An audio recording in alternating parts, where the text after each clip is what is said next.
again. A channel subscriber, USA Patriot 4163, asked me what other games I have. So I thought, by way of an answer, I would just do a short video to show the games that I have here. I immediately set up my most recent acquisitions. Being in Italy, I thought it only right and proper that I would acquire some of the international team titles. So these are titles from the 70s, 80s, 90s, made and produced in Italy, and they're quite distinctive in that they're a big box format, flat box. They have hardboard maps. This one, Bonaparte, has 4 map sections covering all of Europe. But I think the most distinctive part, you can see it already on the box cover, is everyone is in 4 languages. So the rule booklets are, say, about 60 pages long, but that's what, 15, 16 or so pages each language, because it's in 4 languages. So the rules are never that great and complex, at least for these games, the ones I know. I think there may be some others that get a bit more complex. So they're quite easy to get into. They also each have like examples, a booklet for parts and examples of play, which is helpful. This Bonaparte game it's an exciting game. I just finished a game of it. Logistics feature very importantly in it, so you have all the possible nations involved here. You have a turn track here. It lasts from end of 1806 to 1813. You have weather variations and logistical supplies to be used up, and then you have various sort of political and reconstructive elements in it. Now, I found this, I thought it was a great game for its age. It looks really nice. Generally, these games are either in very nice condition and very expensive to buy. You have collectors getting them, and they're way out of the market for me. So I buy them when they're tatty. The boards got marks on it. It's falling apart basically. All 4 of these ones that I've just recently got have some kind of like mildew damage. Look at that, terrible. The game's still completely playable. It's fine. Everything's there. That game I found very interesting, very enjoyable, but partly because of the conciseness of the rules, you have to expect a fair bit of house ruling to make sure you know what you're doing. So at first I thought everything was there in the rules. It's just that I needed to check and read them carefully. But then I realised certain situations came up which were not addressed in the rules at all. They only really needed a bit of common sense and then maybe a decision one way or another to address it. I would like to come back to this game at another point and compare it to War and Peace by Avalon Hill, which comes from the same sort of era and covers the same situation, of the Napoleonic Wars, more or less. Then the next game, which I'll just quickly show you, is Austerlitz. So this is a tactical game, and this highlights another beautiful thing of the international team games. They were originally a jigsaw manufacturer, so some of their games came as jigsaws, and not only that, they were 3-dimensional. So this game actually has pieces missing, so I bought it with pieces missing. Knowing that full well, I've been experimenting with my photocopy, not working very well, but photocopying, downloading images from the internet so I can layer it up and get the full 3D effect. So I'm looking forward to that game at some point. But that move on to show you another point about these international team games. This is another one I got, Bighorn, the Battle of the Little Bighorn, Custer's Last Stand. Now it's got again the same jigsaw map, But what actually happens is that when all the bits of the jigsaw are complete in this game I have, but when you actually build up the jigsaw, so you see this is the base map, there's a level here, and then there's various extra levels layered on top. When you build it up, it extends beyond the base map board, so that if you glue them together as it tells you to do, you can't get them back in the box afterwards. So this came with the box, but the boards were out of the box. So that's another one I'm looking forward to play. Again, that one didn't have the rules, but fortunately I downloaded a Eurogames, a French company's version of the rules, which is different from the original, but still playable with the same game. And then I got this Attila game. You can see the horrendous state of the box. It's all there. Everything's playable. The board's a bit tatty. But I paid about €15 for that, and then postage on top. So, operational, tactical, and kind of strategic. That's all about the barbarian invasions of Rome. So that's my latest acquisitions from Italy. Here's my little game shelf here. I have many more games in the UK, but those are in the UK. So here I have this stuff. Let me see. Can I turn this around? Okay. Okay. So here we go. On the bottom shelf, you can see, what do I have? I have here Rebels and Redcoats. This is without rules. That was my brother's game that he gave me. Also the Alamo I played with my brother.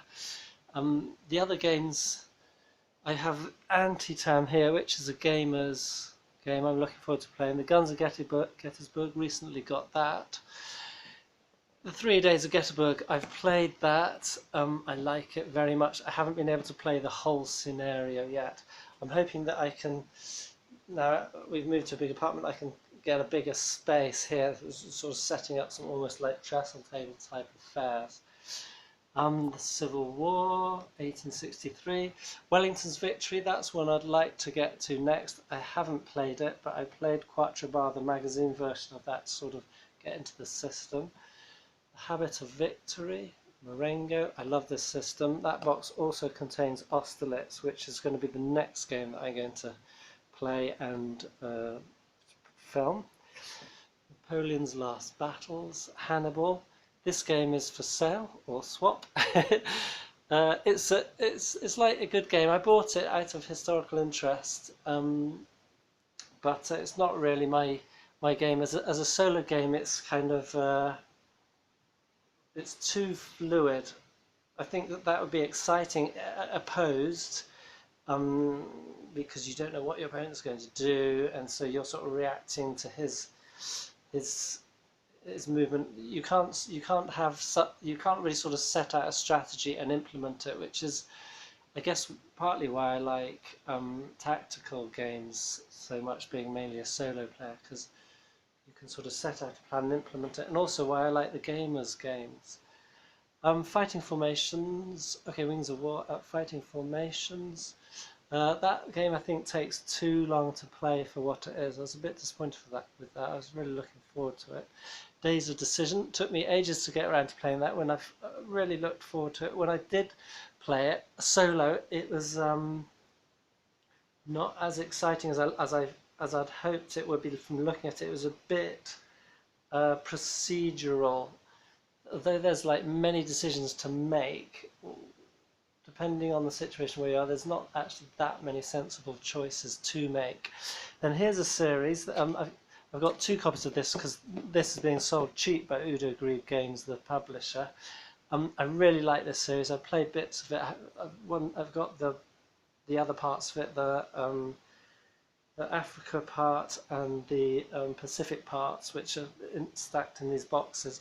So that could make a monster game, which would practically cover at least half of this small room. Battle Lines. People say this is a card game. Fair enough. I like it. It sort of abstracts down and limits your strategic choices, but I find it gives a really good sense of play, an old metagaming box game.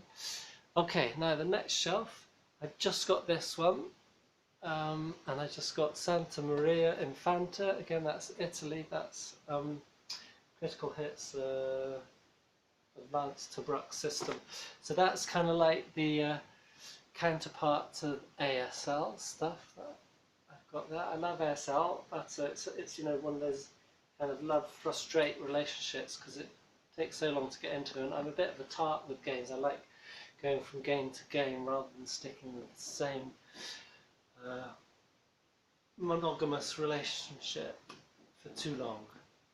But I'm serial monogamous, shall I say.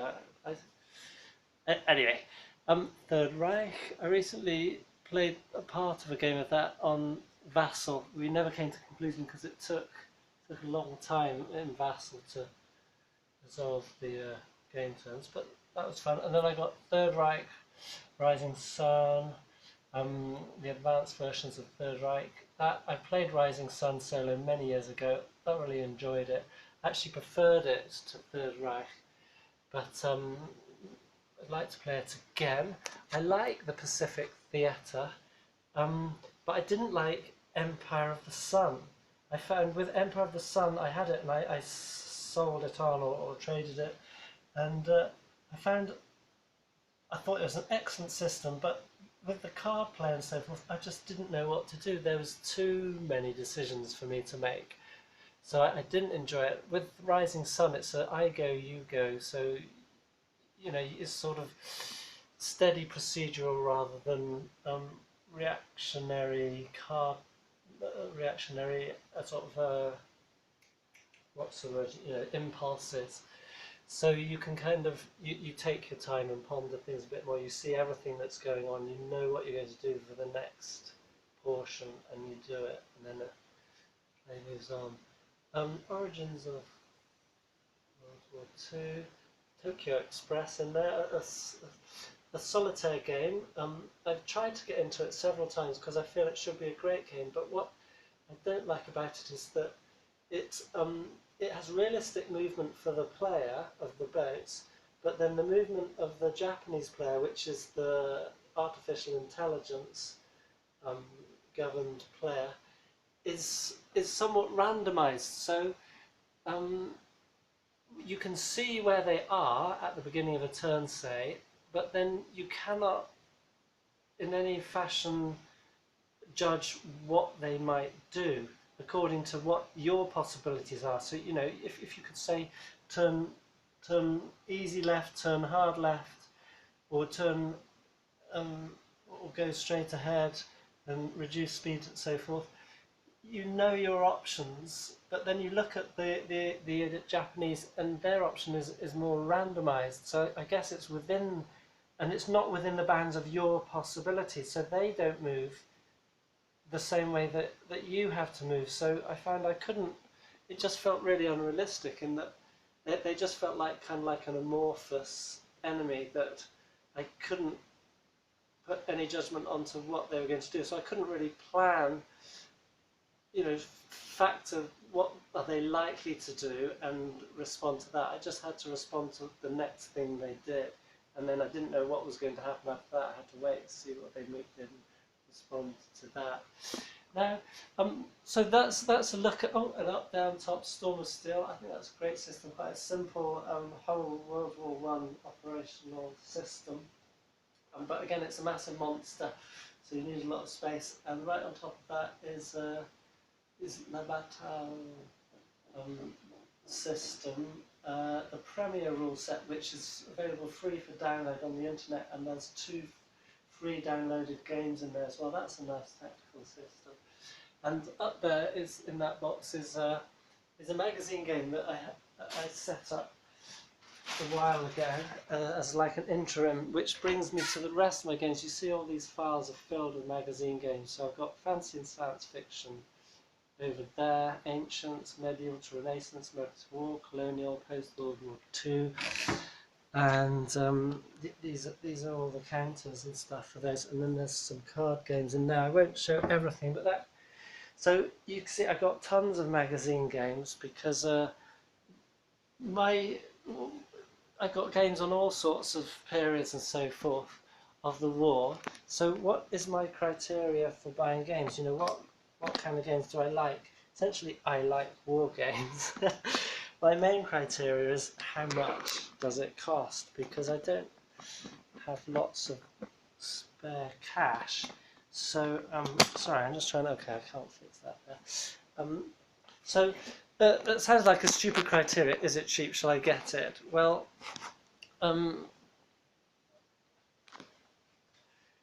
it's not the only criteria, because the other criteria is have I heard something about the game? Have I read something about it? Is it something that I know I'm going to find interesting? And is it definitely not a game that is going to be just not worth one's while to pick up and even tinker with? So if I understand that a game is completely useless, you know, the rules are incomplete, there's no hope of redemption, I probably won't bother.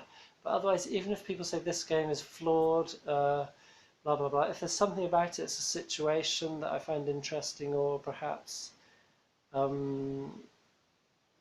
generally if it's a situation, the situation will draw me to it. I might give it a go anyway, because again, that's the beauty of being a solitaire player. You don't have to satisfy anyone else. You can give up the game in the middle, and it's no great loss to either of you, because you're essentially tinkering away with something in your evening as a hobby, not trying to satisfy, make sure that your guest or your host was satisfied. So that's a sort of quick look at my collection here. Like I said, I think Austerlitz should be next, because I played the two kind of essentially learning scenarios, and I would like to get into these because I just got them, but I want to play Austerlitz because Austerlitz and Baton Rouge came to me from a war game chain of generosity. So I felt that's why I started the videos, just to kind of give something back for that kind of generosity. Yeah, so we'll see. If anybody's watching, they want to see something from here, just send me a comment. Tell me what you want to see, and I will get to it. Because you know, barring just my whim, that would be a good reason for me to play a game, because someone else wants to play it, but wants to see it played, or wants to see it reviewed, wants to have some kind of vicarious opportunity of enjoying that game. Okay, I think that's probably all I can say about this for now. One more look at 3D International Team maps. Those would be nice to video, I expect, to show what they look like. The counters are quite nice. Not the Austerlitz ones, because half of those weren't there. I had to download them, photocopy them, paste them up. Okay, so this one's particularly for you, USA Patriot. I hope you like that brief look at my collection. Any more questions, please just send them out, and I'll do my best to try and respond. Okay, bye for now.